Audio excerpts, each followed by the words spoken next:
موږ د موزیم بل حصے ته رالو.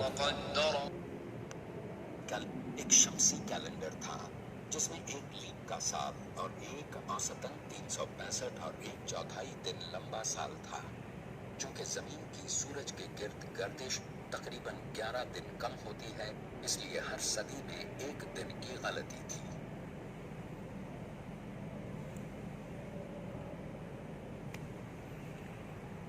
دا مخکې 989 ہجری کیلنڈر یا 1582 عیسوی میں گریگورین کیلنڈر نے جولین کیلنڈر کی غلطی کو درست کیا.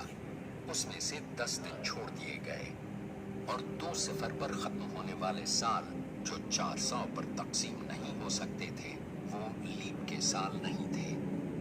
اس سے درست شمسی سال میں اوسطاً صرف 26 سیکنڈ کا ہی فرق تھا.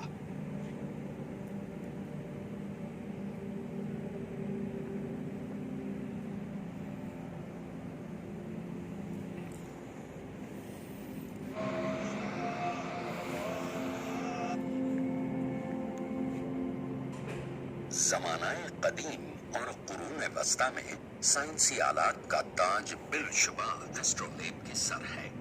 یہ آسمان کی ایک 2 ڈائمینشنل تصویر ہے جس سے فلکیات میں لوکیشن اور وقت کا تعین کیا جا سکتا ہے. اس کی قرص نما بنیادی پلیٹ کے ابھرے سروں پر ایک وقت کا گھنٹوں میں ٹائم سکیل اور ایک اینگل سکیل لگا ہے. اس بنیادی پلیٹ میں مشاہدے کی جگہ ایک افقی کوآرڈینیٹ قرص لگا دی گئی ہے. اس پر مرکزی محور پر گھومنے والی ایک ریٹھی فکس کر دی گئی ہے. اہم ترین ثابت ستاروں فکسڈ سٹارز سے چھدی ہوئی ایک قرص. فرسوئی سکیلز میزان اور لوکیشن پوائنٹس کو بالمقابل ایک دوسرے سے متناسب بنا دیتی ہے. اس طرح سے ایسٹرولیب کسی دی گئی تاریخ کے متعلقہ دن کا آسمان کا ہر منظر دکھاتا ہے. 4 صدی ہجری یا 10ویں صدی عیسوی سے عربی اسلامی زمانے کی ایسٹرولیب کی اعلیٰ قوت اختراع نمایاں رہی ہے. اس عرصے میں متعدد ایجادات ہوئی. ہم فلکیاتی نیویگیشن میں آج بھی جو کچھ دریافت کر رہے ہیں اس کے بڑے حصے کا تعلق عربی جہاز رانوں سے ہے. انہوں نے بہت عرصے پہلے ہی یہ معلوم کر لیا تھا کہ قطبی ستارے کی قطبی بلندی ساتھ ہی ساتھ اس کی موجودگی 3 صدی ہجری یا 9ویں صدی عیسوی میں ہی عربی نقشہ نویس ساحلی خطوط کے مفصل عالمی نقشے تیار کر سکے تھے. یہاں تک کہ ان میں سے کچھ میں مقامی جغرافیائی امتیازی خصوصیات بھی ملتی ہیں. اس وقت خلیفہ المامون نے قطبی ستارے کی مدد سے زمین کی پیمائش اور زمین کی اوپری سطح کے بہترین نقشے بنانے کا حکم جاری کیا تھا. اس کے علماء نے اپنی کیلکولیشنز کے ساتھ یونانیوں کے علم کو آگے بڑھایا اور یہ نقشے تیار کیے جن کی تصویریں یہاں باہر بائیں طرف لگی ہوئی ہیں. سن 548 ہجری یا 1154 عیسوی میں ایک مفصل عالمی نقشہ تیار کیا گیا جو سسلی کے نومن بادشاہ راجر دویم نے جامعہ العلوم عبداللہ الادریسی سے تیار کروایا. یہ نقشہ جو آپ یہاں وسط میں دیکھ رہے ہیں یہ بحر روم کی دنیا کا اگلی 3 صدیوں کا درست ترین نقشہ تھا. بحر روم کے مغربی حصے میں 200 سال بعد ہی نقشے ظہور میں آئے جن میں ساحلی خطوط اور جغرافیائی خصوصیات تفصیل سے پیش کی گئی ہیں. کچھ مورخین کا خیال ہے کہ الادریسی کا یہ کام سن 720 ہجری یا 1320 عیسوی میں ویسکونتے نقشے میں دوبارہ پایا گیا ہے. یہ نقشہ یہاں دائیں طرف باہر دیکھا جا سکتا ہے. ہم فلکیاتی نیویگیشن میں آج بھی جو کچھ دریافت کر رہے ہیں جیسے کہ کلاک ٹاورز میں پہلے ہی بتایا جا چکا ہے کہ میکینیکل کلاکس کا مرکزی حصہ اسکیپمنٹ ہے.